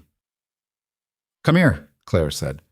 He crossed the room in 3 steps, and when the nurse placed the baby in his arms, his whole body changed. The posture, the carriage, the way he held himself in space. He looked down at her, this furious, tiny, complete person, and said nothing for a long time. Then very quietly, to the baby and no one else. "Okay, just that." One word, like an answer to a question that had been asked of him a long time ago and had been waiting for the right moment. Clara watched his face, watched him look at his daughter, watched the man who measured strength in terms of fear and power and the management of consequence encounter something that demolished all 3 categories completely and replaced them with something that had no name in the vocabulary he'd been given. She memorized it, all of it. She stored it in the part of her that kept the things worth keeping. Outside the window, the city was beginning its morning. Traffic moving, light changing, the ordinary machinery of a Thursday in November grinding forward without ceremony. Somewhere across that city, in a holding facility downtown, Juan Kang was waking up to the 4th day of his pretrial detention, to the specific texture of a morning that belonged to him entirely. The consequences of every choice made entirely available to him now, with no buffer and no management, and no mother's legal team between him and what he had done. Somewhere in an East Side apartment, Park Dong-min was sleeping in his own bed for the 4th consecutive night after 7 months without that particular freedom. And here, in a maternity ward on the 4th floor of Mercy General, a man who had built his life on the premise that strength was measured by what you could control was holding a 7-pound person who had already permanently destroyed that premise, and discovering, with an expression Clara would carry for the rest of her life, that the destruction was the best thing that had ever happened to him. Their daughter opened her eyes, dark, unfocused, taking in the light with the uncritical openness of someone who had just arrived and had not yet learned to be afraid of what she was seeing. She looked at her father. Giseok made a sound, not a word, not language, just a sound that came from somewhere past language, from the place where all the things a person cannot say accumulate and wait. Clara closed her eyes. She was exhausted in a way that went down to the cellular level, her body wrung out and rebuilding simultaneously, her mind somewhere between present and the long gravity of sleep. But before sleep came for her, she had one clear thought, complete and whole and certain. She had survived Juan Kong.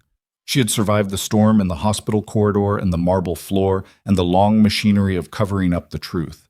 She had survived all of it, And here on the other side was this room, this man, this child looking at the world with complete fearlessness because she had not yet been taught what there was to fear. Clara intended to take her time with that lesson. She intended to teach it carefully.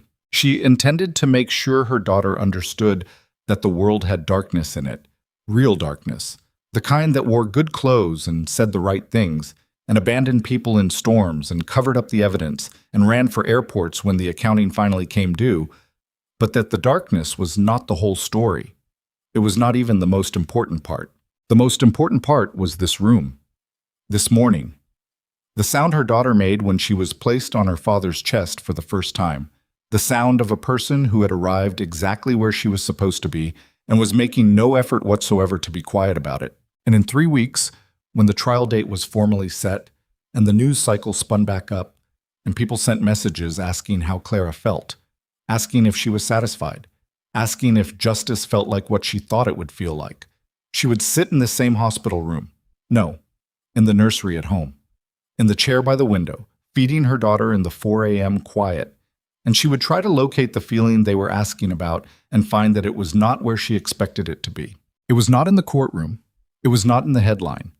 It was not in Juwan's face at his arraignment, which she had seen in a photograph she had not gone looking for, but had found anyway. It was here, in this chair, in this quiet, in the weight of her daughter against her chest and the sound of Giseok's footsteps in the hallway, coming to check on them both because he woke up every time she woke up, had done it since they brought the baby home, crossed the house in the dark to stand in the doorway and make sure they were both there, both real, both continuing.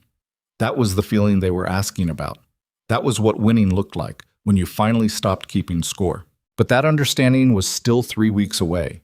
Right now, in the delivery room at 6:58 a.m. on a Thursday in November, Clara Brooks opened her eyes and looked at her daughter in her husband's arms and felt the whole complicated architecture of the last 14 months. Every loss, every floor, every storm, every waiting room, every choice she'd made when the easier choice was available. Settle into something that was not quite peace and not quite triumph, but was, she thought, the shape that survival takes when it finally finishes becoming something else. Outside the window, the city kept moving.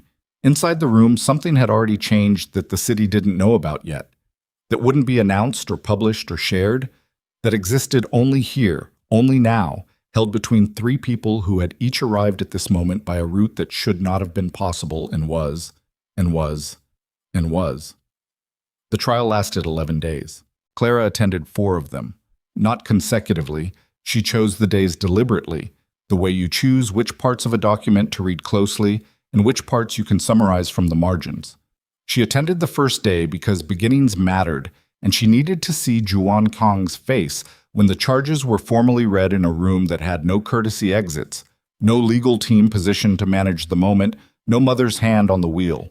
She attended the day Victor Reyes testified, because Victor Reyes deserved a witness who understood what his testimony cost him.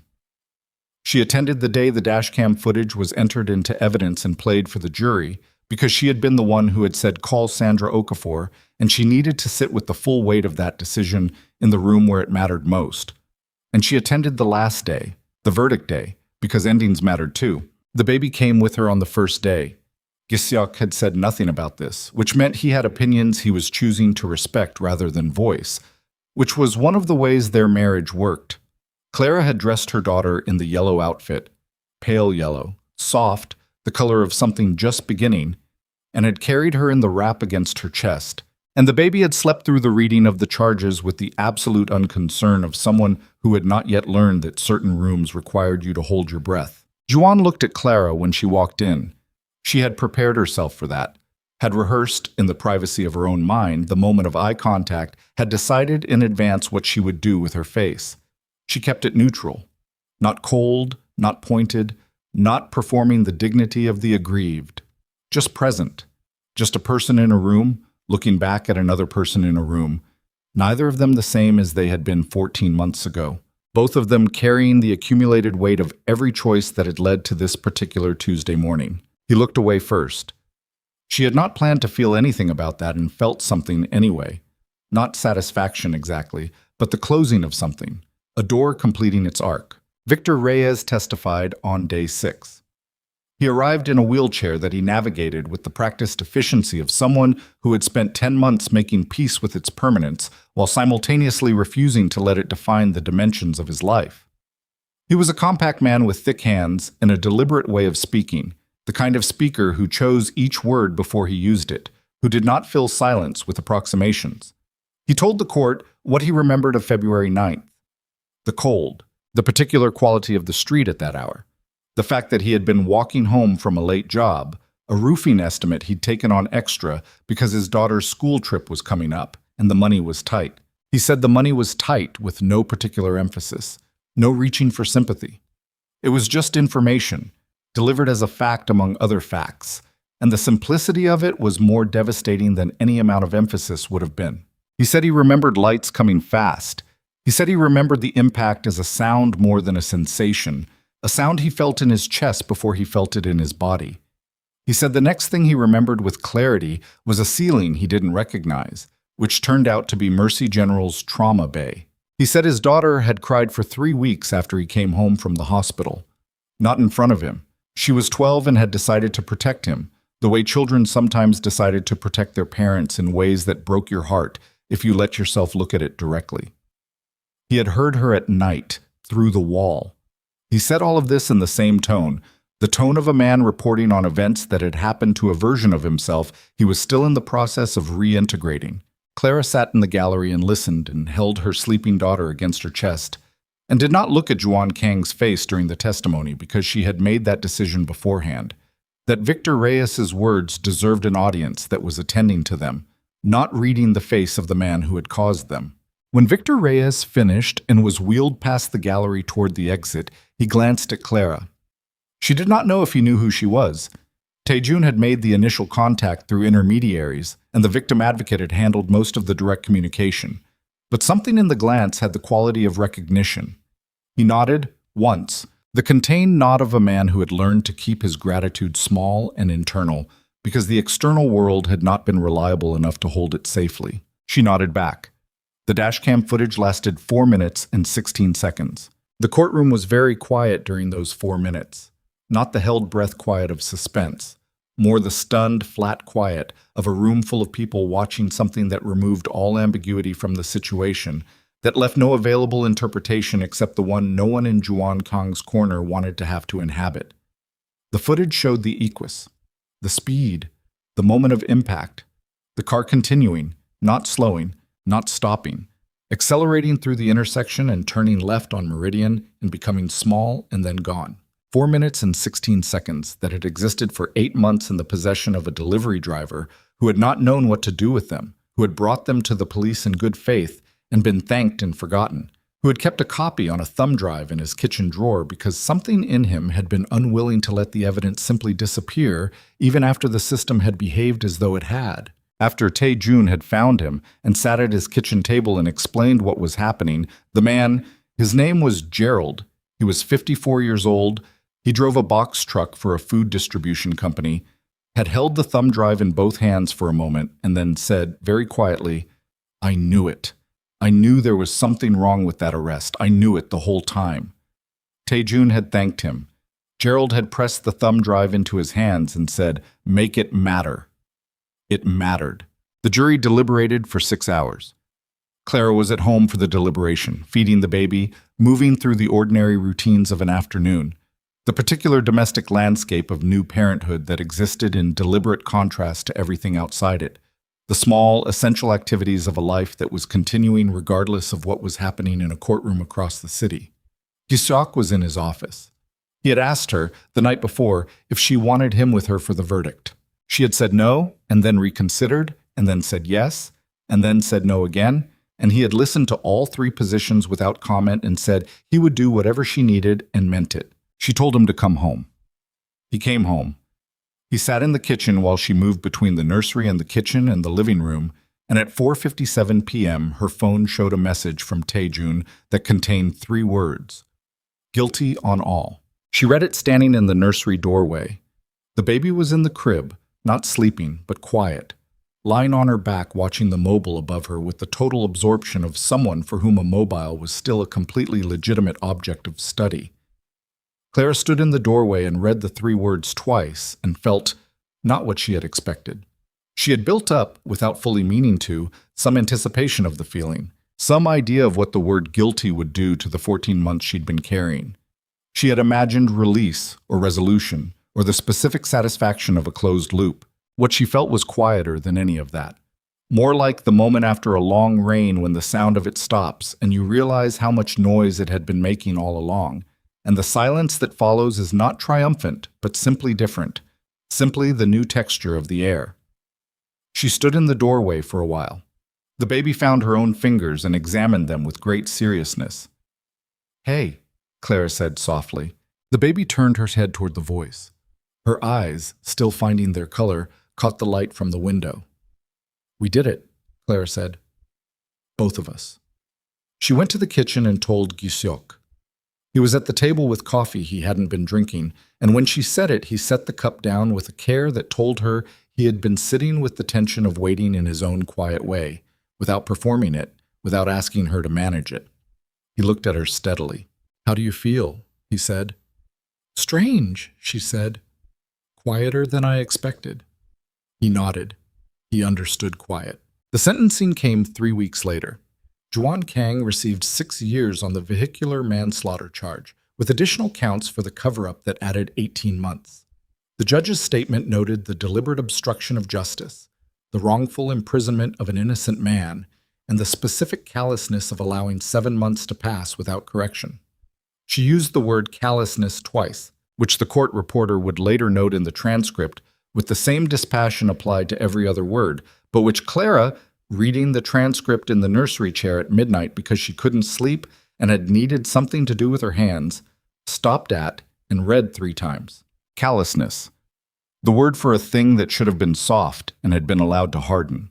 The word for the specific quality of a wound that has been left unaddressed until the tissue changes permanently. She thought about Juan sitting in a holding room being told 6 years and 18 months, and she tried, genuinely tried, to locate something that felt like satisfaction, and found instead only the same quiet she'd felt when Taejun's message had come through.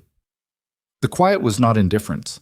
It was something more specific, the quiet of having wanted something for a long time and having it arrive and discovering that the wanting had been the active part, and now the wanting was done, and what was left was just the next thing. The next thing had been in development for 2 months. Clara had started planning it from the hospital bed at Mercy General the afternoon after the delivery, when Gisyok had taken the baby for an hour so she could sleep, and she had not slept, but had instead lain there in the industrial quiet of the hospital, thinking about Dongmin's mother opening her door and the sound that had come from inside that apartment, about Victor Reyes's daughter crying through the wall, about the woman at the prenatal center who had recommended the cotton wrap she'd been looking for when everything had gone wrong at Harrington Plaza, who had told Clara, almost in passing, almost incidentally, that she'd been housed in a shelter for 6 months when she first came to the city, and that the thing she remembered most about it was not the hardship, but the absence of anyone who was specifically invested in whether she made it out. Not general goodwill. Specific investment. The difference between a system that was designed to process you and a person who actually needed you to succeed. She had brought the idea to Gisyok on the 3rd day home from the hospital, sitting at the kitchen table with the baby and the bouncer between them, surrounded by the ordinary evidence of a household reorganizing itself around a new person. She had laid it out clearly, the way she laid things out when she had thought them through. What it would be, what it would do, what it would require. He had listened with his full attention, the way he listened to things that mattered. When she finished, he said, "How much do you need to start it right?" She had a number. She told him. He said, "Double it." She said, "Gisyok, you're not building something that limps," he said. "You're building something that stands. Double it." She doubled it. Second Chance's home opened its doors on a Tuesday in February, exactly 1 year as it happened, after the night on Caldwell Avenue, though Clara had not planned the date for that reason and only recognized the coincidence afterward, which seemed right. The kind of thing that happened not because you arranged it, but because time had its own architecture that occasionally aligned with intention. The building was on the south side of the city, a former mid-sized office space that had been renovated over 6 weeks with a speed that Guy Seok's project manager had described as aggressive, and Clara had described as necessary. It had 12 transitional housing units, a childcare center that could accommodate 20 children, a legal aid clinic staffed 2 days a week by 2 attorneys who had agreed to pro bono hours, as part of an arrangement that had involved a conversation between Guy Seok and the managing partner of their firm that Clara had not been present for and had not asked about in detail. There was an education room with computers and a curriculum coordinator who had previously run a similar program in a different city and had been willing to relocate because the funding was real and the governance was clear, and someone had finally, she said at her hiring interview, built the thing properly instead of just well enough to qualify for a grant. The women who came first came slowly and then quickly, the way things accelerated once the word reached the communities that needed it. Immigrant women, single mothers, women leaving situations that had required them to leave everything else behind in the process. They arrived with children on their hips and documents in plastic bags, and the specific wariness of people who had been processed by systems that had meant well and done less than they promised. Clara met each of them personally in the first week, not as a director performing a function, but as a person sitting across a table with a cup of coffee and enough time to hear the particular version of the story each woman had arrived with. Some of the stories rhymed with hers. Some of them were harder.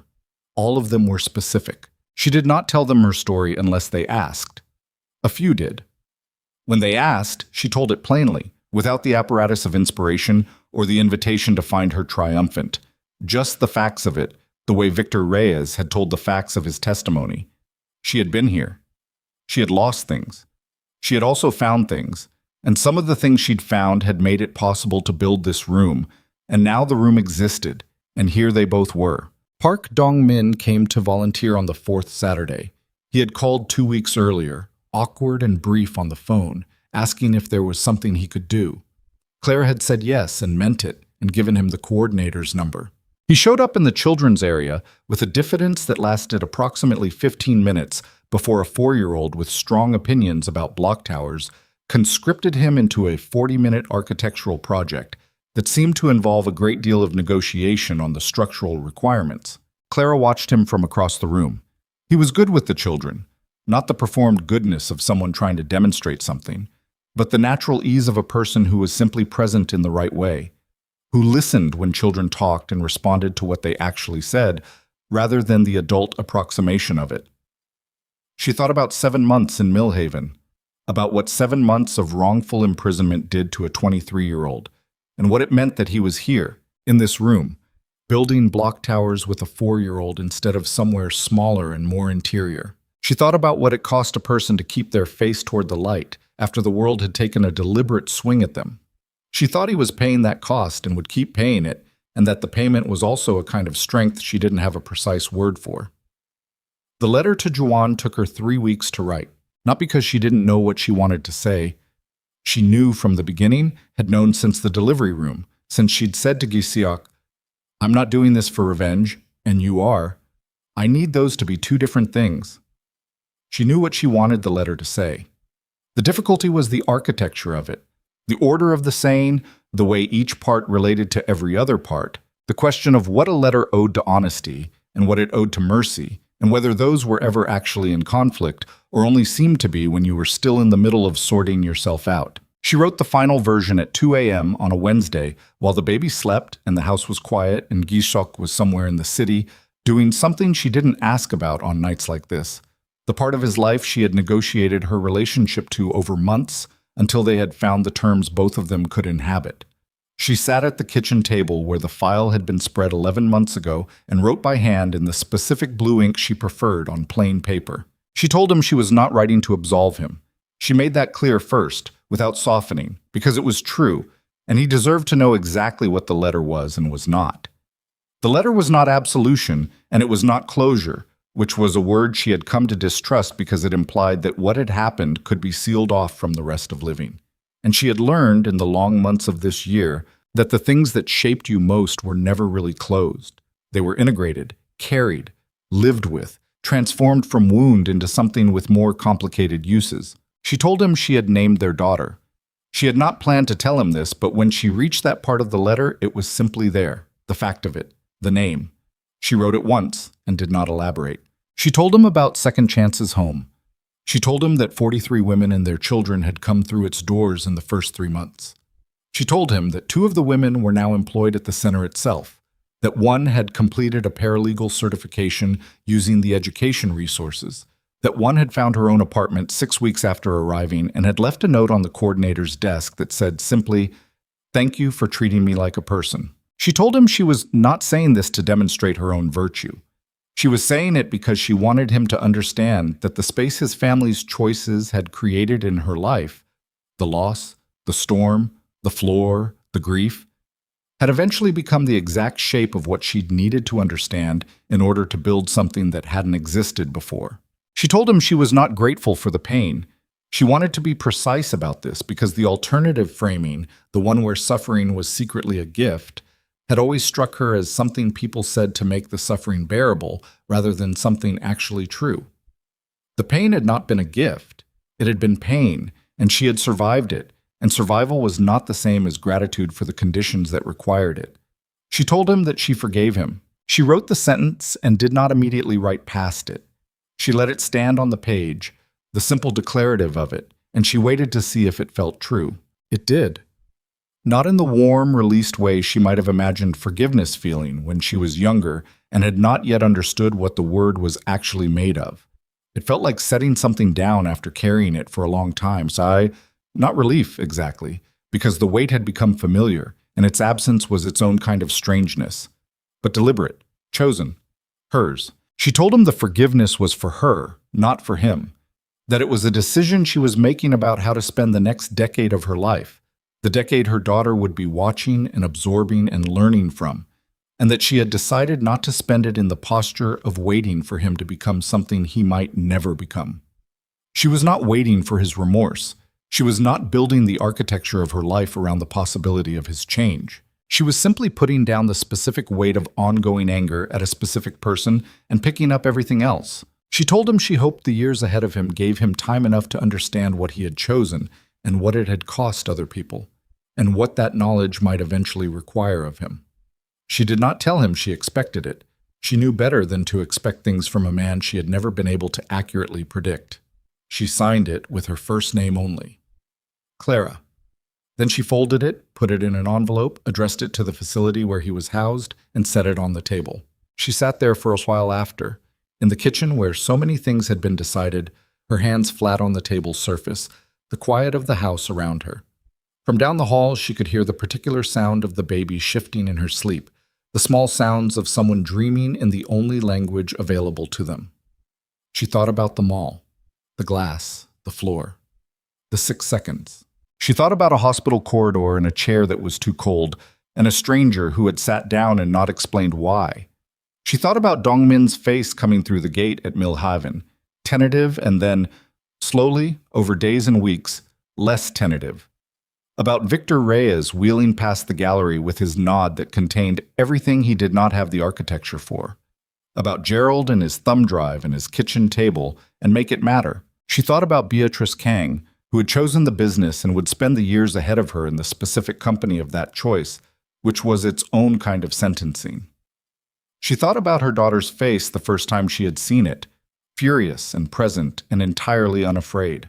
She was still sitting there when Gisok came home, the front door opening and closing with the quiet care of a man who had been coming home to a sleeping house for months and had adjusted himself accordingly.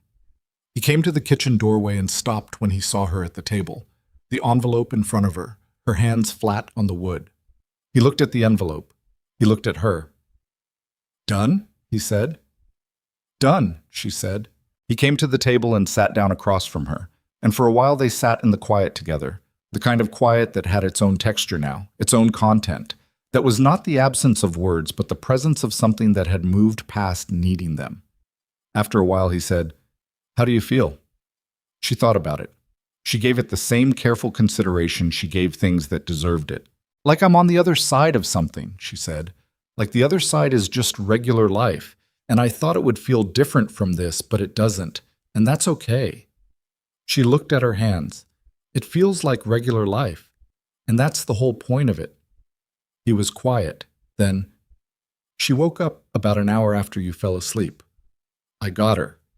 Clara looked at him. You didn't wake me. You were asleep.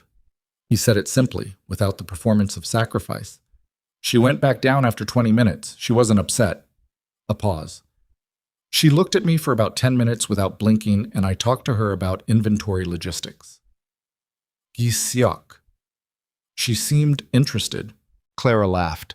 The sound of it surprised her, came out rough and genuine and real, and across the table, Gisiok's face did the thing it did. The thing that wasn't quite a smile, but was something better, something more specific, the particular movement of a face that has finally found the place where it can be still without being closed. They sat in the kitchen at 3 a.m. on a Wednesday in February. 1 year and some days from the night a storm had started, something none of them had been able to predict the end of. Outside the window, the city existed in its vast and ordinary way, full of its own stories unfolding in the dark. People making choices, people carrying consequences, people building things out of what they'd survived, people just beginning to understand what they were made of. Inside the house, down the hall, a 5-month-old girl who had been named after no one and would build her name from scratch, slept with her fist pressed against her cheek, dreaming whatever she dreamed, unaware of the year that had preceded her, or the people who had moved through it to arrive at this exact configuration of rooms and choices and continuing. She would learn it eventually, in pieces over years, in the way children learn the stories of their families. Not all at once, not with the full weight of it, but incrementally, the way you learned any large and complicated truth, one layer at a time until the whole picture was available, and you had the years and the strength to hold it. Clara would be there for that. Every layer of it, the whole picture, when her daughter was ready for it, and the conversation that would follow, and the questions she would have, and the answers Clara had been thinking about for a year already, the answers that were not simple and did not pretend to be, that honored the cost of everything and still, somehow, came out on the side of yes. Yes, it happened. Yes, it was hard. Yes, people did that to other people and would keep doing it. And that was the real shape of the world, and you deserve to know it. And also, look at this room. Look at what 43 women built out of the space where the worst parts used to live. Look at Dong Min and his block towers. Look at your father's face the first morning he held you, the face underneath the face, the one he doesn't show anyone but showed you without knowing how not to. Look at all of it. The whole picture. That was what Clara intended to give her daughter. Not shelter from the knowledge of what the world could be, just company in it. Just the presence of someone who had been there, who had been on the floor surrounded by glass, who had made the call and waited, who had chosen, every day, as a decision rather than a condition, not to become the worst of what had happened to her. That was the story. That was the whole of it. Not a triumph, not a clean ending with every wound healed and every scar invisible. Just a woman in a kitchen at 3 a.m, her daughter asleep down the hall, her husband across the table, a letter on the wood between them addressed to the person who had started the year by taking everything and had ended it with nothing. Just a life, ordinary and costly and continuing. Her greatest revenge was not watching him fall. It was this, exactly this. The table, the quiet, the city outside still moving, her daughter still breathing down the hall, the whole complicated future still unwritten and available in hers. She picked up the envelope. She would mail it in the morning.